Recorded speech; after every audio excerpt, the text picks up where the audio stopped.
समतेचा लढा या पाठाचा अभ्यास करूयात। भारतीय स्वातंत्र्याचा लढा पारतंत्र्याविरुद्ध होता। मानवाच्या मुक्ततेच्या तत्त्वज्ञानावर, विचारांवर आधारलेला होता। सरंजामशाही, सामाजिक विषमता, आर्थिक शोषण यांच्या विरुद्धही या काळात लढे दिले गेले।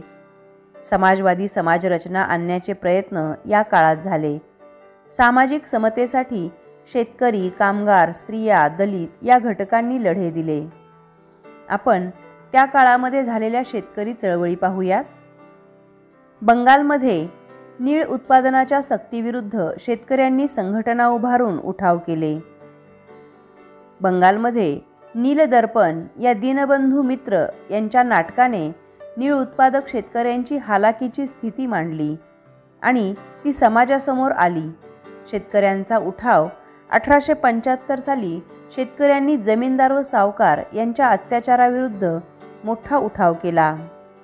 बाबा रामचंद्र यांच्या नेतृत्वाखाली 1918 साली शेतकऱ्यांनी किसान सभा या संघटनेची उत्तर प्रदेशामध्ये स्थापना केली। केरळमध्ये मोपला शेतकऱ्यांनी सरकारविरुद्ध मोठा उठाव केला। याला मोपलांचा उठाव असंही म्हणतात। प्राध्यापक NG रंगा यांच्या नेतृत्वाखाली 1936 साली अखिल भारतीय किसान सभेची स्थापना झाली। स्वामी सहजानंद सरस्वती हे या सभेचे अध्यक्ष होते।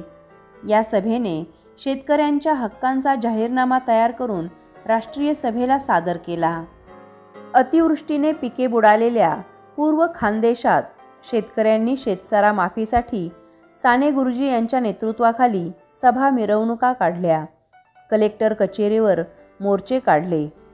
साने गुरुजी यांनी शेतसारा माफीसाठी सभा मोर्चे आयोजित केले। किसान कामगारांची एकजूट केली। धुळे, अंमळनेर ही कामगार संघटनांची प्रमुख ठाणी बनवण्याचा प्रयत्न केला।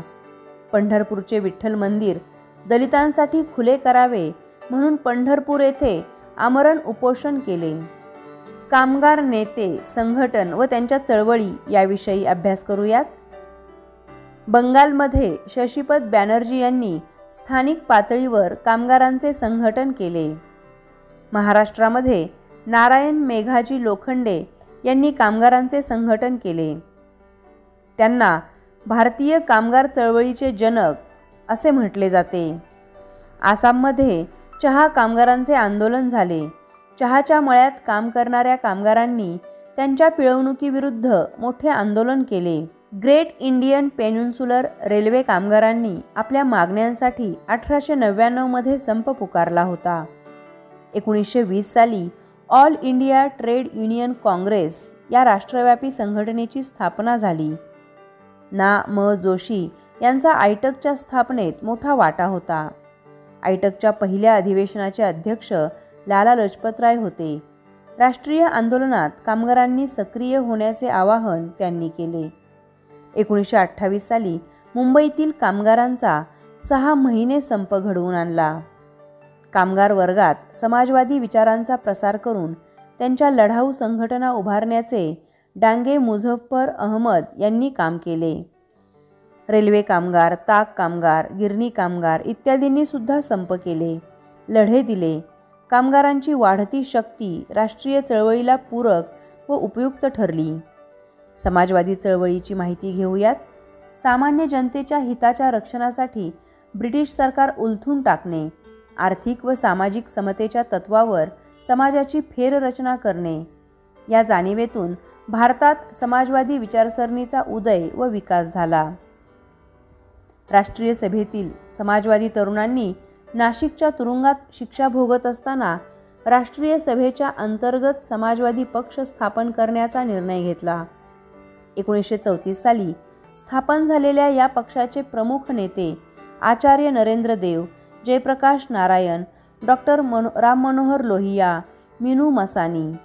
1942च्या छोडो भारत आंदोलनात समाजवादी तरुण सक्रिय होते। समाजवादी तरुणांनी कामगार वर्गात समाजवादी विचारांचा प्रसार करून लढाऊ संघटना निर्माण केल्या। साम्यवादी पक्षाची स्थापना पाहूयात। कार्ल मार्क्स व त्याचा साम्यवाद यांचा भारतीयांना 19व्या शतकाच्या उत्तरार्धातच परिचय होऊ लागला। लोकमान्य टिळकांनी 1881 सालीच कार्ल मार्क्सविषयी लेख लिहिला होता.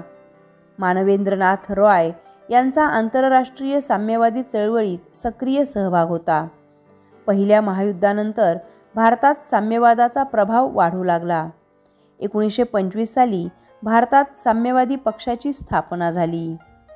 साम्यवादी पक्षाने कामगार आणि शेतकरी यांच्या लढाऊ संघटना उभारण्याचे काम केले.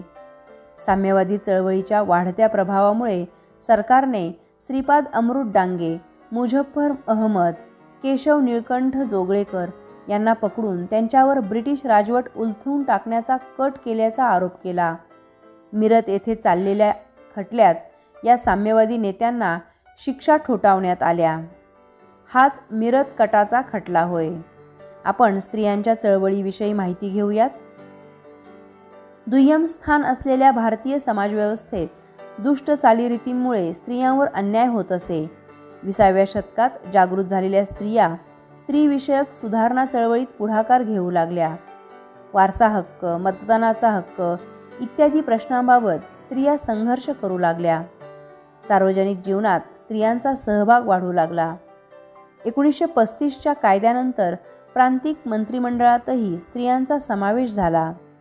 पंडिता रमाबाई यांनी आर्य महिला समाज व शारदा सदन या संस्थांची स्थापना केली. रमाबाई रानडे यांनी सेवा सदन संस्था स्थापन केली. 1904 मध्ये भारत महिला परिषदेची स्थापना झाली. 1927 साली ऑल इंडिया वुमेन्स कॉन्फरन्स ही संस्था स्थापन झाली. स्त्री सुधारणा चळवळीत या संस्थांनी केलेले कार्य राष्ट्रीय पातळीपर्यंत जाऊन पोहोचले. डॉक्टर रखमाबाई सावे या भारताला वैद्यकीय सेवा देणाऱ्या पहिल्या स्त्री डॉक्टर. त्यांनी स्त्रियांसाठी आरोग्यविषयक व्याख्यानमाला चालवल्या. राजकोट येथे रेड क्रॉस सोसायटीची शाखा त्यांनी स्थापन केली. आपण दलित चळवळीविषयी माहिती घेऊयात. दलितांच्या उद्धारासाठी अनेक समाजसुधारकांनी काम केले.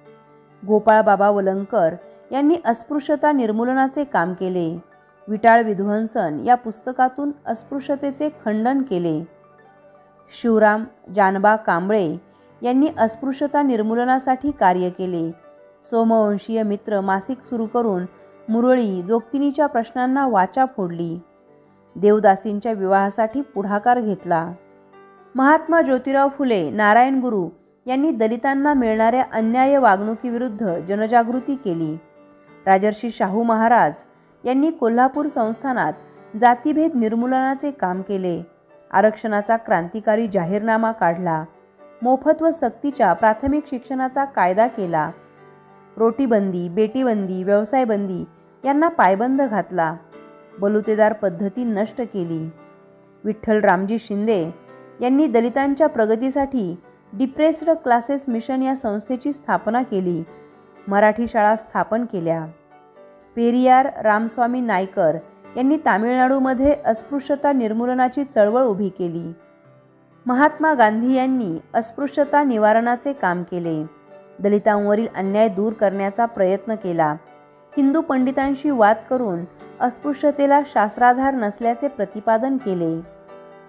बाबासाहेब बोले यांनी मुंबई प्रांताच्या विधिमंडळामध्ये सार्वजनिक पाणवठे अस्पृश्यांना खुले करण्याचे विधेयक संमत करून घेतले. डॉक्टर बाबासाहेब आंबेडकर यांनी बहिष्कृत हितकारिणी सभेची स्थापना केली. महाड येथे चौदार तळ्यावर सत्याग्रह केला. मनुस्मृतीचे दहन केले. नाशिकच्या काळाराम मंदिरात दलितांच्या प्रवेशासाठी सत्याग्रह केला. मूकनायक, बहिष्कृत भारत, जनता, समता ही वृत्तपत्रे सुरू केली. स्वतंत्र मजूर पक्ष स्थापन केला. शेड्यूल्ड कास्ट फेडरेशनची स्थापना केली. शिका, संघटित व्हा व संघर्ष करा हा संदेश दिला. स्वातंत्र्य, समता व बंधुता या तत्वांवर समाजाची उभारणी करणे हे त्यांचे ध्येय होते. कर्मवीर दादासाहेब गायकवाड यांनी नाशिकच्या काळाराम मंदिरात दलितांच्या प्रवेशासाठी झालेल्या सत्याग्रहाचे नेतृत्व केले.